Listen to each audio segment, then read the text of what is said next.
హోదాలో ఆమె ఆకాశం, అతడు నేల. ఆమె అందరికీ ప్రాణాలు పోసే దేవత లాంటి డాక్టర్. అతడు ఆమె కారు తలుపు తీసే ఒక సామాన్యమైన డ్రైవర్. కానీ విధి వక్రీకరించి ఆమె మెడలో అతని చేత్తో 3 ముళ్ళు వేయించింది. అహంకారంతో ఆమె అతన్ని చీత్కరించుకుంది. కానీ ఆ మౌన ముని వెనుక ఉన్నది బానిసత్వం కాదని, తన ప్రాణాలను వెంటాడుతున్న మృత్యు అని తన ప్రాణాలను వెంటాడుతున్న మృత్యువును అడ్డుకునే ఒక నిశ్శబ్ద అగ్నిపర్వతమని ఆమెకు తెలియదు. ఒక అహంకారికి, ఒక ఆరాధుడికి మధ్య జరిగే ఈ మూగ సమరంలో గెలిచేది కోపమా, లేక అతడు దాచిన నిప్పులాంటి నిజమా? పదండి తెలుసుకుందాం. ఆకాశం మబ్బులు పట్టి ఉంది. సాయంత్రం 6 గంటలైనా చీకటి అలుముకుంటోంది. సన్నగా మొదలైన చినుకులు మెల్లమెల్లగా వేగం పుంజుకున్నాయి. కారు అద్దాల మీద తాళం వేస్తున్నాయి. నగరంలోని అత్యుత్తమైన కార్డియాలజిస్ట్ డాక్టర్ హేమలత కారు వెనుక సీట్లో కళ్ళు మూసుకొని కూర్చొని ఉంది. ఆ రోజు జరిగిన 3 కష్టమైన సర్జరీలు ఆమెను శారీరకంగా, మానసికంగా అలసిపోయేలా చేశాయి. కానీ అలసట ఆమె ముఖంలో ఒక విధమైన ప్రశాంతతను, సాధించిన విజయానికి చిహ్నంగా చూపిస్తున్నాయి. ఆమె తెల్లటి చేనేత చీర, దానికి తగ్గ ముత్యాల హారం, నుదుటిన చిన్న కుంకుమబొట్టు చూసేవారికి ఆమె ఒక డాక్టరే కాదు, ఒక రాజవంశపు రాజకుమారులా అనిపిస్తుంది. కారు ఎంతో మృదువుగా, ఎలాంటి కుదుపులు లేకుండా ముందుకు సాగుతుంది. డ్రైవింగ్ సీట్లో ఉన్న వ్యక్తి పేరు రామ్. అతని వయసు 35 దాకా ఉండొచ్చు. ఎత్తుగా, దృఢంగా, ఎప్పుడూ ఒకే రకమైన భావశూన్యమైన ముఖంతో ఉంటాడు. గత 5 ఏళ్లుగా అతడు ఆ ఇంటి డ్రైవర్. హేమలత తండ్రికి నమ్మకస్తుడైన బాడీగార్డ్. హేమలతకు తనంటే కోపం లేదు, కానీ ఒక రకమైన అస్పష్టమైన అసహనం. అతను ఏది అడిగినా అలాగే నమ్మగారు అనడం తప్ప ఇంకో మాట మాట్లాడ్డు. ఒక యంత్రంలా తన పనులు తను చేసుకుపోతాడు. కనీసం కళ్ళల్లో కూడా ఎలాంటి భావం కనిపించదు. అతని ఆ మౌనం, ఆ నిర్లిప్తం కొన్నిసార్లు హేమలతకు చిరాకు తెప్పిస్తాయి. రామ్, కాస్త ఏసీ తగ్గించు, కళ్ళు తెరవకుండానే అంది హేమ. అలాగే అమ్మగారు. ఎప్పటిలాగే ఏమాత్రం మార్పు లేని స్వరం. ఏసీ తగ్గింది. కారు ఆనంద నిలయం గేటు దాటి లోపలికి ప్రవేశించింది. ఆ ఇల్లు నగర శివార్లో ఒకప్పటి జమీందారీ వైభవాన్ని గుర్తు చేస్తూ విశాలమైన ఆవరణలో ఉంటుంది. చుట్టూ రకరకాల పూల మొక్కలు, పెద్ద పెద్ద మామిడి చెట్లు. ఆ ఇంటి యజమాని హేమలత తండ్రి విశ్వనాథం గారు ఊళ్ళో ఎంతో గౌరవమైన మనిషి. ఆయన మాటంటే ఆ ఊళ్ళో వేదవాకు. కారు పోర్టికోలో ఆగింది. వెంటనే రామ్ దిగి వచ్చి వెనక డోర్ తీసి వినయంగా పక్కకు నిలబడ్డాడు. హేమలత అతడి వంక కనీసం చూడకుండా తన హ్యాండ్ బ్యాగ్ తీసుకుని లోపలికి నడిచింది. హాల్లో అడుగు పెట్టగానే ఆమె ఎదురుగా కనిపించింది తండ్రి విశ్వనాథం గారు. పడక కుర్చీలో కూర్చొని ఉన్న ఆయన కళ్ళు ఏవో ఆలోచనలో మునిగిపోయి ఉన్నాయి. ఆయన చేతిలో వార్తాపత్రిక అలాగే పక్కకు జారిపోయి ఉంది.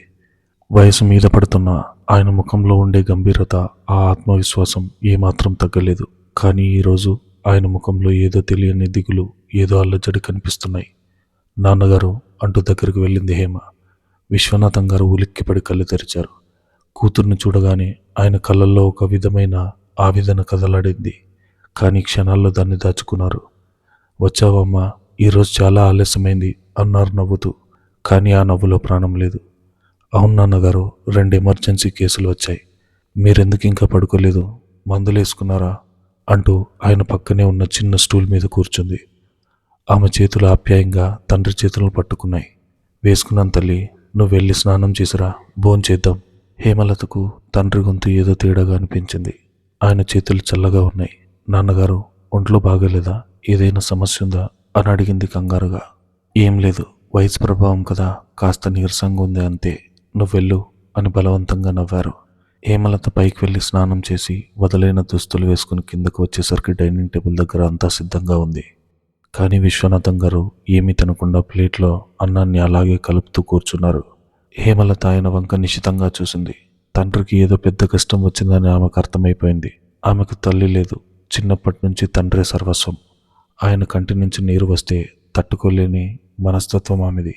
నాన్నగారు, నాతో ఏమైనా చెప్పాలా అడిగింది సూటిగా. విశ్వనాథం గారు చేతులు కడుక్కొని నిట్టూర్చారు. నా గదిలోకి రమ్మా, మాట్లాడుకుందాం అని పైకి లేచారు.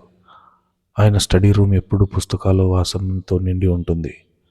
ఆయన వెళ్ళి తన కుర్చీలో కూర్చున్నాడు. హేమలత ఆయన ఎదురుగా కూర్చుంది. గదిలో నిశ్శబ్దం రాజ్యమేలుతోంది. గోడకున్న పాత గడియారం టిక్ టిక్ మంటూ ఆ శబ్దాన్ని మరింత భయంకరంగా మారుస్తుంది. హేమ గొంతు పిగిల్చుకుని పిలిచారు విశ్వనాథ్ గారు. నాకు ఒక చిన్న సహాయం చేస్తావా అమ్మా? హేమలత నవ్వింది. ఏంటి నాన్నగారు, మీరు నన్ను సహాయం అడగడం ఏంటి? నా ప్రాణం అడిగినా ఇస్తాను. మీకు తెలుసు కదా, చెప్పండి ఏంటి విషయం? విశ్వనాథ్ గారు కళ్ళల్లో నీళ్లు తిరిగాయి. ఆయన తలదించుకున్నారు. అది అడగబోతున్నాను తల్లి. నా ప్రాణం, నా పరువు, నా గౌరవం అన్నీ నీ చేతుల్లో పెట్టబోతున్నాను. హేమలత గుండె ఒక్కసారిగా ఆగిపోయినంత పనైంది. నాన్నగారు, మిమ్మల్ని ఇలా చూస్తుంటే నాకు భయంగా ఉంది. దయచేసి వివరంగా చెప్పండి. ఏమైంది? మనకేమైనా ఆర్థిక సమస్యలు వచ్చాయా? నా దగ్గర ఉన్న సేవింగ్స్ అన్నీ ఇస్తాను, లేదా ఆసుపత్రి మీద లోన్ తీసుకుందాం. ఇది డబ్బుతో తీరే సమస్య కాదు హేమ. ఆయన గొంతు వణికింది. నా గతం నన్ను వెంటాడుతోంది. నేను చేసిన ఒక పొరపాటు ఒక పెద్ద బాధ్యతగా మారి నా మెడకు చుట్టుకుంది. ఆ బాధ్యత నుంచి నన్ను నేను విడిపించుకోవాలంటే నువ్వు ఒక త్యాగం చేయాలి. ఏం చేయాలి చెప్పండి నాన్నగారు? దృఢంగా అంది హేమ. నువ్వు పెళ్లి చేసుకోవాలమ్మా అన్నారు నెమ్మదిగా. హేమలత కాస్త స్థిమితపడింది. పెళ్ళే కదా నాన్నగారు, నాకిప్పుడు 28 ఏళ్ళు. మీరు ఎవరిని చూపిస్తే వాళ్ళు పెళ్లి చేసుకుంటాను. ఇందులో ఇంత బాధపడాల్సిందేముంది? నీకు నచ్చిన సంబంధం చూడండి. సంబంధం చూడడం కాదు తల్లి, నేను ఇప్పటికే ఒకరికి మాట ఇచ్చేశాను. సరే, ఎవరైనా? ఏ ఆసుపత్రిలో డాక్టర్ లేదా మన బంధువుల్లో ఎవరైనా ఉన్నారా? అడిగింది హేమ ఆయన మనసు తేలిక పరుద్దామని. విశ్వనాథం గారు కళ్ళు మూసుకున్నారు. ఆయన పెదాలు వణికాయి. ఆ తర్వాత ఆయన నోటి నుండి వచ్చిన మాటలు హేమలత జీవితాన్ని ఒక్క కుదుపు కుదిపేశాయి. అతను డాక్టర్ కాదు హేమ, మన రామ్, మన ఇంటి డ్రైవర్. గదిలో పిడుగుపడినంత నిశ్శబ్దం. హేమలతకు తన చెవులు తనే నమ్మలేనట్టుగా అనిపించింది. నాన్నగారు, ఏం మాట్లాడుతున్నారు మీరు? రామా? మన కార్ డ్రైవర్ రామా? మీకు మతిస్థిమితం బాగుందా? ఆమె మనసులో అపనమ్మకం, కోపం, దిగ్భ్రాంతి కలిపి ప్రతిధ్వనించాయి. అవునమ్మా, రామ్నే. నేను అతనికి మాటిచ్చాను. ఎలా ఇస్తారు నాన్నగారు? అసలు నేనేంటి, అతనేంటి? నేను లండన్లో చదువుకొని వచ్చిన కార్డియాలజిస్ట్ని. సమాజంలో నాకు ఒక హోదా, ఒక గుర్తింపు ఉన్నాయి. నా స్థాయి ఏంటి, అతని స్థాయి ఏంటి? కార్ తలుపు తీసుకుని నేను చెప్పిన చోటుకు తీసుకెళ్లి ఒక డ్రైవర్కి నన్నిచ్చి పెళ్లి చేయాలని మీకు ఎలా అనిపించింది? ఇది పీడకల, లేక మీరేమైనా మందులు మార్చి వేసుకున్నారా? హేమలత ఆవేశంతో ఊగిపోయింది. ఆమె కళ్ళల్లో నీళ్ల సుడులు తిరుగుతున్నాయి. విశ్వనాథం గారు చేతులు జోడించి, నన్ను క్షమించు తల్లి. ఇది నీకు ఎంత కష్టమైన విషయమో నాకు తెలుసు. నీ అర్హతకు తగిన వాడు కాదని కూడా నాకు తెలుసు. కానీ నాకు వేరే దారి లేదు. ఎందుకు దారి లేదు? అసలు మీరు అతనికి ఎందుకు రుణపడి ఉన్నారు? మనమే కదా అతనికి జీతం ఇచ్చి పోషిస్తున్నాం. అంతగా కావాలంటే ₹1,00,00,000 రాసి మొహాన పాడేయండి. అంతేకాని నా జీవితాన్ని పరంగా పెడతారా? హేమలత మాటలు పదునుగా తగిలాయి. డబ్బుతో తీరే రుణం కాదు హేమ ఇది. ప్రాణ రుణం, పరువు రుణం. నా గతం గురించి నీకు తెలియని ఎన్నో విషయాలున్నాయి. వాటిని ఇప్పుడు చెప్పలేను.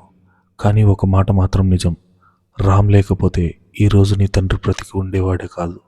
ఈ ఆనంద నిలయం ఉండేది కాదు. అతను నా పరువు నిలబెట్టాడు. అందుకు ప్రతిఫలంగా నా ప్రాణానికి ప్రాణమైన నిన్ను కోరాడు. అంత ధైర్యం ఆ వాడికి. హేమలత కళ్ళు కోపంగా ఎర్రబడ్డాయి. నాన్నగారి బలహీనత చూసుకొని అంత డిమాండ్ చేస్తాడా? నేను వాడిని వదిలిపెట్టను. ఇప్పుడే వెళ్ళి వాడి సంగతి తెలుస్తాను అంటూ బయటకు వెళ్ళబోయింది హేమ. ఆగు హేమ. విశ్వనాథ్ గారి గొంతు గదిలో మారుమోగింది. నువ్వు ఇప్పుడు బయటకు వెళ్ళి ఏ రచ్చ చేయకూడదు. ఇది నా నిర్ణయం. ఒక తండ్రిగా నీ మీద నాకు హక్కు ఉంటే, నా పరువు నీకు ముఖ్యమని నువ్వు అనుకుంటే, నువ్వు రేపు ఉదయమే రామ్ మెడలో పూలమాల వేయాలి. గుడిలో రిజిస్టర్ మ్యారేజ్కి ఏర్పాట్లన్నీ చేశాను. హేమలత అక్కడే కుప్పకూలిపోయింది. నాన్నగారు, వద్దు నాన్నగారు, నా జీవితాన్ని నాశనం చేయకండి. నేను వాడిని భరించలేను. కనీసం నా మొహం వైపు చూసి మాట్లాడే ధైర్యం లేనివాడు నాకేం మొగుడవుతాడు? నా చదువు, నా సంస్కారం, నా జీవితం అన్నీ మంటగలిసిపోతాయి. దయచేసి నన్ను ఇలా శిక్షించకండి. ఆమె ఏడుస్తూ తండ్రి కాళ్ళ మీద పడిపోయింది. విశ్వనాథం గారి గుండె తరుక్కుపోయింది. తన ముద్దుల కూతురు ఇలా కాళ్ళ దగ్గర పడి ఏడుస్తుంటే ఆయనకు ప్రాణం పోతున్నట్టు అనిపించింది. కానీ ఆయన కళ్ళ ముందు ఒక భయంకరమైన నిజం కదలాడుతుంది. ఒకవేళ హేమలత రామ్ని పెళ్లి చేసుకోకపోతే ఆమెకు పొంచి ఉన్న ఆ ప్రాణగండం గురించి ఆమెకు చెప్పలేడు. ఆమెను రక్షించగలిగే ఏకైక వ్యక్తి రామ్ మాత్రమే అని ఆయనకు తెలుసు. బయటకు ఒక సామాన్య డ్రైవర్లా కనిపించే రామ్ వెనుక ఉన్న ఆ నిజ స్వరూపం, ఆ శక్తి, ఆ తెగువ విశ్వనాథం గారికి మాత్రమే తెలుసు. హేమ, నా మాట విను. రామ్ నువ్వు అనుకుంటున్నంత చెడ్డవాడు కాదు. నీకు ఏ లోటు రానివ్వడు. బయట ప్రపంచానికి నువ్వు గొప్ప డాక్టర్వి కావచ్చు, కానీ నా దృష్టిలో నువ్వు నా చిన్నారి కూతురివి. నీకు ఏది మంచో ఏది చెడో నాకు తెలుసు. దయచేసి నా మాట కాదనుకు. విశ్వనాథం గారు కూతుర్ని లేపి గుండెలకు హత్తుకున్నారు. హేమలతకు అర్థం కావడం లేదు. తన తండ్రి ఎందుకిలా ఆ డ్రైవర్ ముందు తల వంచుకున్నారో ఆమె గ్రహించలేకపోతుంది. ఎంత ప్రాణరుణమున్నా తన జీవితాన్ని ఇలా బలివ్వడం ఆమెకు మింగుడు పడటం లేదు. కానీ తండ్రి కన్నీళ్ళు ఆమెను కట్టిపడేశాయి. చిన్నప్పటి నుంచి తన కోసం ఏమైనా చేసే తండ్రి మొదటిసారిగా ఒక సహాయం అడిగారు. అది తన ప్రాణం కన్నా విలువైనది. రాత్రంతా హేమలత గదిలో దీపం మారలేదు. చీకట్లోంచి వస్తున్న చల్లటి గాలి ఆమె కన్నీళ్లను తుడుస్తుంది, కానీ గుండెల్లో మంటను మాత్రం ఆర్పలేకపోతుంది. తను ఎంతగానో ప్రేమించే తన వృత్తి, తన స్నేహితులు, తనకంటూ తను నిర్మించుకున్న ఒక ప్రపంచం అన్నీ రేపటితో కూలిపోతాయన్న నిజం ఆమెను వేధిస్తుంది. రామ్ లాంటి ఒక పల్లెటూరు మొరటి మనిషి, ఏ చదువు సంస్కారం లేని మనిషి, తనకన్నా ఎంతో తక్కువ స్థాయిలో ఉన్న మనిషి తన భర్త కాబోతున్నాడన్న ఆలోచన ఆమెకు అసహ్యం పుట్టిస్తుంది. వీల్లేదు, ఈ పెళ్లి జరగడానికి వీల్లేదు. వాడు మా నాన్నగారిని ఏదో బ్లాక్మెయిల్ చేస్తున్నాడు. వాడి అసలు రంగు బయట పెట్టాలి అని ఒక క్షణం అనుకుంటుంది. కానీ మరుక్షణమే తండ్రి దీనవదనం గుర్తొచ్చి కుంగిపోతుంది. నాన్నగారు ఏ కారణం లేకుండా ఇలాంటి నిర్ణయం తీసుకోరు. ఆయన కోసం నేను బతికున్న శవంలా అయినా ఈ పెళ్లికి ఒప్పుకోవాలి. కానీ ఆ రామ్కి మాత్రం నేను ఎప్పటికీ భార్య కాలేను. నా మనసులో వాడికి ఎప్పుడూ స్థానం లేదు. కేవలం నాన్నగారి కోసం ఒక ఒప్పందంలా ఈ పెళ్లి చేసుకుంటాను అని మనసులో నిశ్చయించుకుంది హేమలత. తెల్లారింది. ఆనందని మునుపట్ల లేదు. ఎప్పుడూ సందడిగా ఉండే ఆ ఇల్లు ఈరోజు ఒక మూగబోయిన నిశ్శబ్దాన్ని ఆవరించుకుంది. విశ్వనాథం గారు పంతులు గారిని పిలిచారు. హేమలత పట్టుచీర కట్టుకుని ఏమాత్రం అలంకరణ లేకుండా, ముఖంలో రక్తం చుక్కలేనట్టుగా మెట్లు దిగి వచ్చింది. ఆమె కళ్ళు ఏడ్చి ఏడ్చి ఉబ్బిపోయి ఉన్నాయి. ఆమె చూపులు నేరుగా ఆరుబయట నిలబడి ఉన్న రామ్ వైపు వెళ్ళింది. అతను ఎప్పట్లాగే సాదాసీదా తెలుపు రంగు చొక్కా ప్యాంటు వేసుకుని ఉన్నాడు. అతని ముఖంలో కూడా ఈ పెళ్లి పట్ల ఎలాంటి ఆనందం కానీ బాధ కానీ కనిపించడం లేదు. అది హేమలతకు మరింత కోపం తెప్పించింది. నా జీవితం నాశనం చేసి వీడెంత ప్రశాంతంగా ఉన్నాడో చూడు అని మనసులో రగిలిపోయింది. కారులో గుడికి బయలుదేరారు. రామ్ కారు నడుపుతున్నాడు. వెనక విశ్వనాథం గారు, హేమలత. ఎవరి మధ్య మాటలు లేవు. గుడిలో ఏర్పాట్లన్నీ సిద్ధంగా ఉన్నాయి. దేవుడి సన్నిధిలో కొంతమంది సాక్షుల మధ్య రామ్ చేతులు హేమలత మెడలో 3 ముళ్ళు వేశాయి. ఆ ప్రతిముడి తన స్వేచ్ఛకు పడుతున్న సంకెళ్ళుగా భావించింది హేమలత. రామ్ ఆమెను తాకిన ఆ క్షణం ఆమెకు విద్యుద్ఘాతకంలా అనిపించింది. పెళ్లితంత ముగిసింది. రిజిస్టర్ పుస్తకంలో సంతకాలు పెట్టారు. ఇద్దరు భార్యాభర్తలను చట్టబద్ధంగా ధర్మబద్ధంగా ప్రకటించబడింది. మళ్ళీ కారు దగ్గరకు వచ్చారు. రామ్ ఎప్పటిలాగే హేమలతకు కార్ డోర్ తోసి వినయంగా నిలబడ్డాడు. హేమలత అతని వైపు ద్వేషంగా సూటిగా చూసింది. తలుపు తీయడానికి నువ్వేం నా డ్రైవర్వి కాదు, నా భర్తవి. ఇక నుంచి నీ నాటకాలు కట్టిపెట్టు అని కటువుగా లోపల కూర్చుంది. రామ్ ముఖంలో ఎలాంటి మార్పు లేదు. తలుపు మూసి సైలెంట్గా వెళ్ళి డ్రైవింగ్ సీట్లో కూర్చున్నాడు. కారు ఆనంద నిలయం వైపు తిరిగి ప్రయాణమైంది. ఆ కారులో ఇప్పుడు ఒకవైపు తన సర్వస్వం కోల్పోయిన కసిలో ఉన్న అహంకారి అయిన భార్య, మరోవైపు ఏ భావము పలకని రాయి లాంటి మౌనముని అయిన భర్త. వాళ్ళిద్దరి ప్రయాణం ఎటువైపు దారి తీస్తుందో, ఆ మౌనం వెనుక ఉన్న భయంకరమైన నిజం, ఆ నిజం వెనుక దాగి ఉన్న ఒక నిశ్శబ్ద రక్షణ కవచం గురించి హేమలతకు ఆ క్షణం ఏమాత్రం తెలియదు. ఆమెకు తెలిసిందల్లా తను ఒక ఓడిపోయిన ఆడది. తన గెలుపు కోసం తన భర్తతోనే యుద్ధం చేయాల్సిన సమయం ఆసన్నమైంది. ఇక చూద్దాం వీళ్ళిద్దరి ప్రయాణం ఎటువైపు వెళ్తుందో. ఈ స్టోరీ మీకు నచ్చినట్టయితే నెక్స్ట్ పార్ట్ కోసం కామెంట్ చేయండి.